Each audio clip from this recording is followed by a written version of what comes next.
এটা একটা মহিলা কলেজ, ঠিক আছে। এখানে তো একজন নারী চেক করার জন্য ইনচার্জ রাখতে পারে, ঠিক আছে।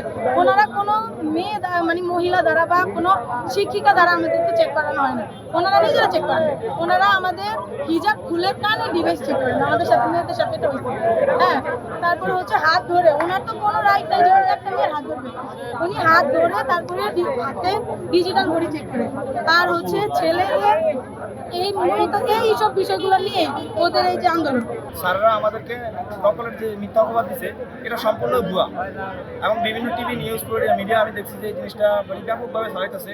এবং শিক্ষামন্ত্রীকে আমি বলবো, শিক্ষামন্ত্রী এই জিনিসটাকে ভালো মতো করে না জেনে ভালো মতো ইনভেস্টিগেশন না করে উনি কোনো পদক্ষেপ নেওয়া ঠিক হয় না। আমি শুনছি যে উনি বলতেছে যে এর বিরুদ্ধে 100 জনের বিরুদ্ধে মামলা নিয়ে মানে বিভিন্ন অ্যাকশন নিবে এটা বলতেছে, কিন্তু উনি একজন শিক্ষামন্ত্রী হিসেবে আমি ওনার কাছে এই ধরনের কোনো বিশেষ করে আমরা এই ধরনের কোনো প্রত্যাশা করি না। কারণ উনি একজন শিক্ষামন্ত্রী হিসেবে ওনার দরকার ছিল যে এই বিষয়টা ভালোভাবে সুষ্ঠু তদন্ত করে তারপরে যে এটার বিরুদ্ধে ব্যবস্থা নেওয়া। তো সেই জন্যই আমরা আজকে যে মিথ্যা যে একটা কথা ছড়ানো হয়েছে যে নকলের বিরুদ্ধে, নকলের জন্য আমরা এখানে হলে ভাঙচুর করছি, এই মিথ্যা অপবাদের জন্য আমরা কথা বলার জন্য আমরা এই আজকে এই জায়গায় দাঁড়াইছি। আমার হচ্ছে আমি পরীক্ষা দেওয়ার কেন্দ্র হচ্ছে মহিলা কলেজ। ওইখানে আমার রুম নম্বর হচ্ছে 207 নম্বর। ওইখানে হচ্ছে আমি আমার একটা কলম পড়ে গেছে, আমি ওই কলমটা না বলছি, বলছি যে তুমি লড়াচড়া করে কেন করছো, তোমার টাকাটো পরে আমি বলছি স্যার ওই আমি তো কিছু করি না, তুমি লড়ছো কেন, তোমার টাকাটো। তারপরে টাকাটা নেয় নাই, আমি দেই নাই। পরে কি করছে স্যারে আবার আমার মানে পাশের সামনে 2 জন সামনে একটা মেয়েরে বলতেছে যে তুমি লড়াচড়া করতেছো, তোমার কানে অনেক ডিভাইস আছে, তুমি হিজাব খোলো। পরে এক করছে বলতেছে স্যার কেন আমি হিজাব খুলবো। পরে কি করছে স্যারে নিজে বলতেছে তুমি হিজাব খুলবো না। পরে আমি বলছি যে না। পরে স্যারে নিজে কানের মধ্যে হাতে করে হিজাবের মধ্যে দিয়া পুরো শিক্ষক হাতে তারপরে ডিভাইস চেক করছে। ওইখানে তো সিসি ক্যামেরা আছে, বা যদি তাদের যদি আর কিছু সন্দেহ থাকতো, ওইখানে তো মহিলা মানে পুলিশ আছে বা আয়ার আছে, ওদের চেক করাতে পারতো। ওরা তা না করে তারা নিজেরাই চেক করছে। বলেন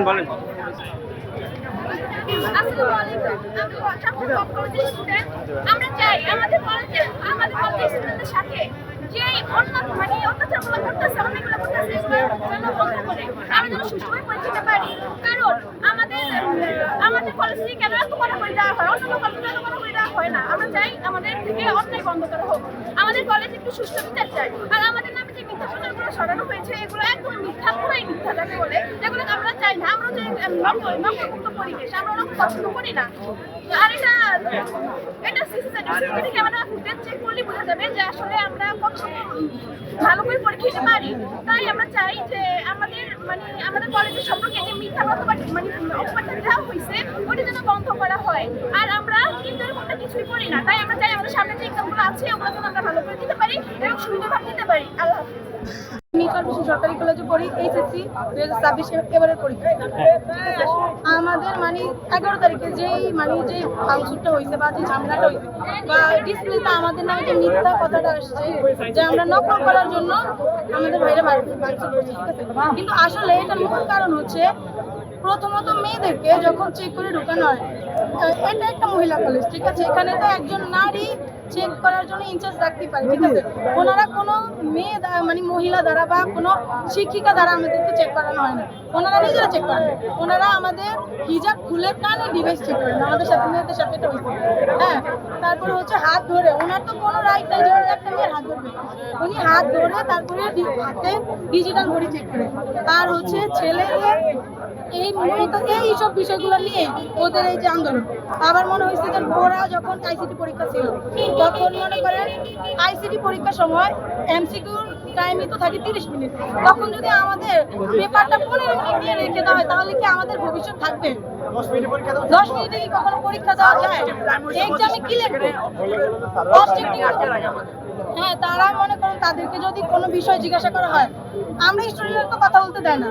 হ্যাঁ, এটা নাই, ঠিক আছে, আমরা বলিও না।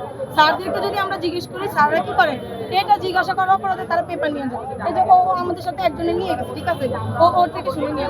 আবার হচ্ছে যে মারামারিটা হয়েছে, উনি উনি বলছে আমরা লুটপাট করছি, মারামারি করছি, ছেলেরা এটা করছে, কিন্তু পেপার নিয়ে যাওয়ার জন্য। কিন্তু আসলে এরকমটা হয় না, ওদেরকে আমাদের টর্চার করা হয়েছে, এই জন্য ওরা বাইরে বেরোয় এই স্লোগানটা দিচ্ছে।